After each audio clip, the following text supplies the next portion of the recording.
masih bebas dari virus corona. Salah satunya Provinsi NTT. Mungkin tanggapannya?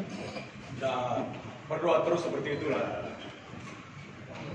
Ya, berdoa. Tapi Pak Gub, ada berbagai aksi yang dilakukan oleh provinsi lain dalam mengantisipasi meluasnya virus corona, tapi NTT sendiri masih nampak masih adem-adem aja, tidak ada ini untuk Adem itu kenapa? Adem apa? Adem apa ya? Adem. Tidak ada ini untuk bandara dan Bandara tidak boleh tutup, itu kewenangan pemerintah pusat, dan kita perlu obat-obatan, perlu APD, perlu macam-macam. Itu kewenangan pemerintah pusat dan itu tidak boleh karena itu fasilitas dibutuhkan untuk kita menangani segala hal. Kecuali kamu punya pesawat sendiri, kalau bila ada gerakan apa-apa kamu angkat obat-obatan sendiri. di laut sendiri Pak, baru-baru ada 2.000 orang. Kita sedang minta untuk bisa dibatasi untuk orang, khususnya laut, tapi itu kewenangan pemerintah pusat. Pak Gub, bagaimana terkait dengan kabupaten yang melakukan Yang dia nggak punya kewenangan itu pasti nggak bisa, mana mungkin. Itu kewenangan orang terbang itu kan semua dari pusat. Mana mungkin bisa diatasi? Tidak ada kewenangan pemerintah daerah untuk bisa menahan itu. terkait dengan karantina daerah seperti apa Pak? Belum bisa, itu semua kewenangan pemerintah. Khusus untuk bencana sampai pada status darurat sipil seluruh pemerintah pusat. Pak Gub, Ya. terkait rencana Presiden untuk melakukan darurat sipil, bagaimana? Ya kalau dia putuskan maka itu pasti dijalankan. Artinya pemerintah daerah ikuti keputusan dari pusat. Nah, memang mana ada boleh pemerintah daerah lawan pemerintah pusat? Itu negara kesatuan. Apa itu kesatuan politik, kesatuan hukum? Itu namanya. Apakah tidak ada pertimbangan lain? Maksudnya sampai hari ini Penyelamatan kondisi dulu. sudah layak untuk kemudian harus darurat. Kau layak apa itu yang mau masuk? Mau masuk kau layak itu apa? Kau mengerti layak itu apa? Tidak soal jumlah yang Kau jumlah apa? Jumlahnya apa? belum ada Apa? di NTT ya. Jumlah apa? Jumlah yang positif. Positif. Mana ada positif sembarang Jadi kamu? itu maksudnya apakah sudah layak untuk melakukan darurat sipil? Mana ada darurat sipil itu tuh negara mau darurat sipil maka dia berlaku untuk seluruh republik ini karena satu kesatuan politik dan satu kesatuan hukum. Pak Gub, seperti apa persiapan kabupaten kota setelah melakukan telekonferensi tadi? Ya itu kan melanjutkan apa yang diinstruksikan oleh Bapak Presiden. Satu, pencegahan antara lain dengan physical distancing, social distancing. Yang kedua, kita menyiapkan seluruh fasilitas untuk apabila terjadi apa kita mampu melayani masyarakat dengan baik. Ruangnya baik itu tempat-tempat isolasi, ruang isolasi kita siapkan dengan baik. Seluruh ruang rumah sakit kita siapkan baik. Yang ketiga, dampak, baik dampak sosial maupun ekonomi. Karena itu dampak sosial dan ekonomi itu kita menyiapkan agar seluruh yang kerja harian, buruh-buruh yang oleh karena COVID-19 ini mereka tidak bisa kerja. Maka kita akan bantu dengan bantuan-bantuan sosial. Dan pemerintah provinsi siapkan 270-an miliar itu untuk menyiapkan, membantu para masyarakat seperti itu. Dari setiap kabupaten dan kota di Provinsi Nusa Tenggara Timur, saya telah memerintahkan untuk mengalokasikan anggaran dari APBD-nya 13 miliar sampai 6 bulan ke depan untuk kita mampu mengatasi. APD sendiri Pak, alat APD sendiri Pak. Ya itu sudah tadi APD seluruh ruang untuk para masyarakat yang nantinya terkena, apabila terkena dan mereka masuk kita sudah siapkan.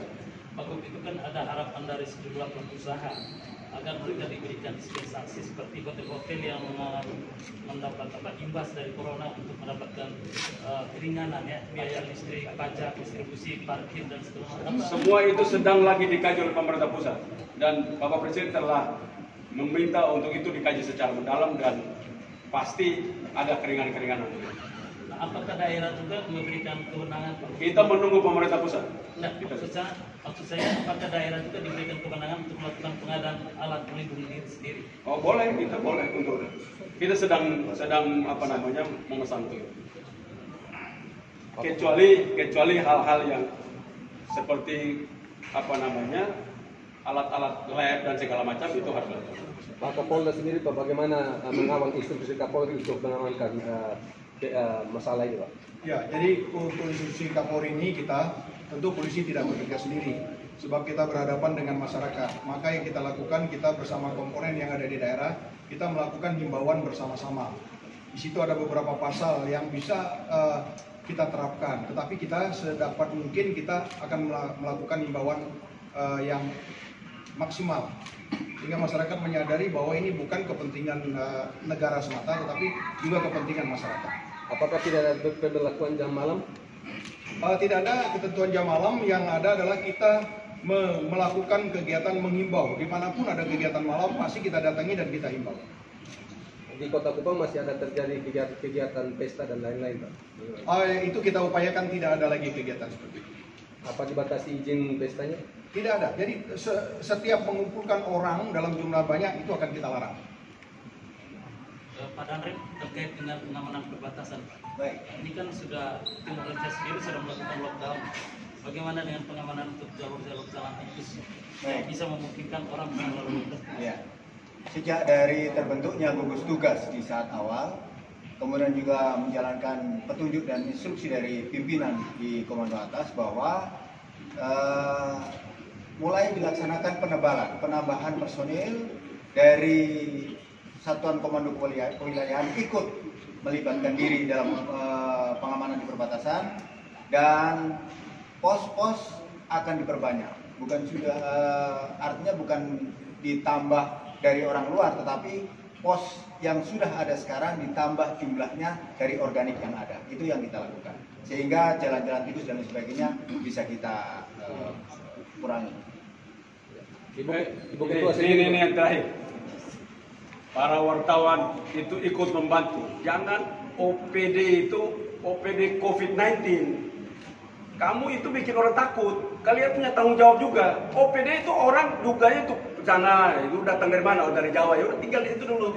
Jangan kalau tambah COVID-19, ODP, orang dalam pengawasan itu. Orang dalam pengawasan artinya tidak ada apa-apa. Tunggu lihat kalau dia sakit.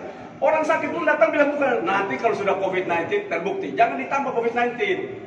Nah, kalian buka bantu itulah. Kalau umpama provinsi lain pakai ya, biar mereka pakai aja. Ini tolong jangan. Kamu tulis saja ODP, orang dalam pengawasan. Titik, jangan ODP COVID-19. Itu kan orang balik stres nanti. Waduh, ada ODP COVID-19. Ini orang ada baik-baik, kau tambah COVID-19. Jadi masalah dia. Jadi kalian tuh. Ibu Ketua, bagaimana dukungan DPR untuk dana yang tadi disampaikan oleh Pak Gubernur? Bukan, itu bukan. Ini juga yang saya bilang, bagus juga itu.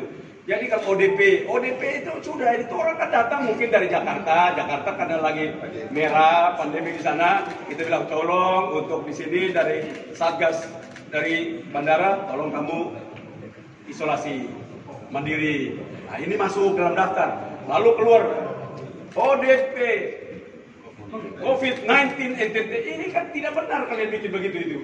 Betul, mungkin provinsi lain bikin begitu. Kalau DTT ya mau jangan kalian bikin takut orang baca begini, aduh naik terus ini. Orang jadi stres. Nanti kenapa? Kalau orang stres maka imunnya turun. Kamu ikut membantu orang punya imun turun. Kalau orang stres itu kan membuat imunnya turun. Dan imunnya turun, dia yang kena. Padahal sebenarnya dia baik-baik aja. Kalau bilang ODP artinya aman-aman saja. Belum, pemerintah diharapkan serius supaya ODP terus tidak ada yang positif. Itu bagus. Orang masuk PDP, pasien di dalam pemantauan COVID-19, dia tambah lagi COVID-19. Padahal ini orang datang sakit batuk, mungkin radang tenggorokan, atau mungkin dia pohos ada foe, atau dia parah. Ini kalian pergi tambah lagi begitu. Ini yang kalian gara-gara inilah minta tolong sebagai gubernur atau ketua gugus tugas COVID-19, saya minta untuk kalian mampu juga menjadi bagian membangun rasa optimisme dari masyarakat. Kalian punya tugas. Kami ini ngomong satu, kalian bikin dua, kami pusing saya bantu untuk. Jadi itulah, kalau harus bantu juga ya. Oke, terima kasih.